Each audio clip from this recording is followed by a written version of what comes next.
आप सभी को नमस्कार। आशा करते हैं आप अच्छे होंगे और अपने जीवन में अच्छा कर रहे होंगे। मित्रों, जैसा आप सभी को पता है, आप सभी लोग ट्रेन में यात्रा करते हैं और ट्रेन में अब बहुत सारे लोग जो है वो एसी प्रेफर करते हैं। जो भी मिडिल क्लास फैमिलीज हैं वो सारी। मित्रों, आपने एक चीज़ महसूस किया होगा कि अक्सर हम ये देखते हैं कि कुछ लोग बेडरोल, बेडशीट, तौलिया, चादर, ये चीज़ें या तो बहुत गलत तरीके से इस्तेमाल करते हैं जिससे कि वो ख़राब हो जाता है। उसी पे खाना गिरा देना या कुछ भी, चलिए खाना गिरा दिया आपने, वो सब सफाई हो जाएगी। लेकिन कुछ महानुभाव ऐसे भी हैं जो इन चीज़ों को अपने साथ जाते हुए रिटर्न गिफ्ट के तौर पे ले जाते हैं और खुश बहुत होते हैं कि आज तो हम ये ले आए। लेकिन आपको बताते चलें कि ये जो आप लेके आते हैं ना बंधु, आपको क्या लगता है आप सरकार की संपत्ति लेके आए हैं? बहुत सारे लोग इस खुशफहमी में लेके आते हैं कि चलो मैंने सरकार को इतना पैसा दिया और सरकार के पैसे में से मैं ये अपने घर ले गया, इस्तेमाल करूँगा। और ये चोरी से ले जाते हैं, बता के नहीं ले जाते, चोरी से ले जाते हैं। तो एक तो गलत काम किया आपने कि चोरी की।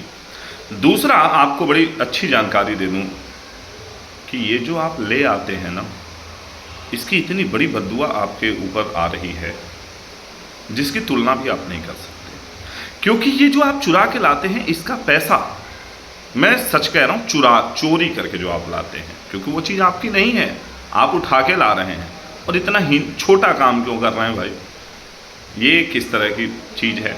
इसका पैसा उस कोच अटेंडेंट के पास से कटता है जिसको हम कई बार डांट देते हैं। अक्सर हम लोग डांटते रहते हैं। मैंने जितनी बार भी यात्रा की है, मैंने देखा है कि कोई न कोई कोच अटेंडेंट को डांट रहा हो, उससे माफ़ी मंगवा रहा हो, इत्यादि इत्यादि। और ऐसा क्यों? क्योंकि जब भी आप बेडरोल मांगते हैं तो वो आपसे पूछता है सर मैंने वहाँ दिया था, आपके पास नहीं है क्या? या कई बार ऐसा होता है जो विदाउट टिकट वाले उसका यूज कर जाते हैं बेडरोल का। ये बड़े बहादुर लोग होते हैं। जैसे आप अक्सर गाज़ियाबाद से बैठिए तो दिल्ली से आप कह लीजिए कि अलीगढ़ तक, और उधर बनारस से बैठिए तो इलाहाबाद तक, प्रयागराज तक, तो बहुत सारे लोग ऐसे बैठते हैं जिनका टिकट नहीं होता है। और बेडरोल वाला क्या करता है, वो बेडरोल रख देता है। उसको अगर पता है कि आप अलीगढ़ से चढ़ेंगे, आपके हिस्से का बेडरोल ला के रख देगा वो।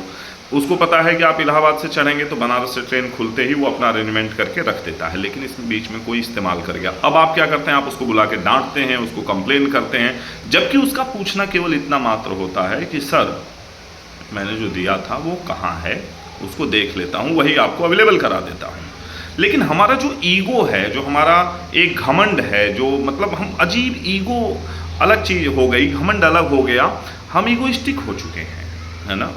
हमारे अंदर जो है सोचने की क्षमता कम हो गई। तुरंत कंप्लेन करते हैं। उसकी कंप्लेन करने पे उसका सुपरवाइजर आता है, उसकी कंपनी से पैसा कटता है, उसकी कंपनी से पैसा कटता है।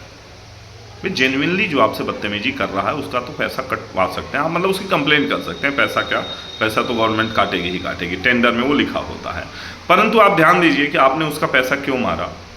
वो अपनी दिहाड़ी में से, मजदूरी में से 700-500 जो भी उसको मिल रहा है, उसमें से उस बेडरोल का पैसा कटता है जो आप चुरा के अपने घर ले जाते हैं शौक से। क्या आप इसकी बद्दुआ का हिसाब रख पाएंगे?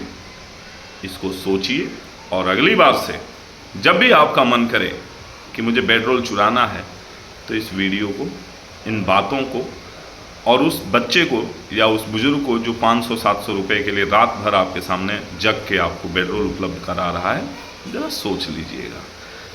राधे राधे।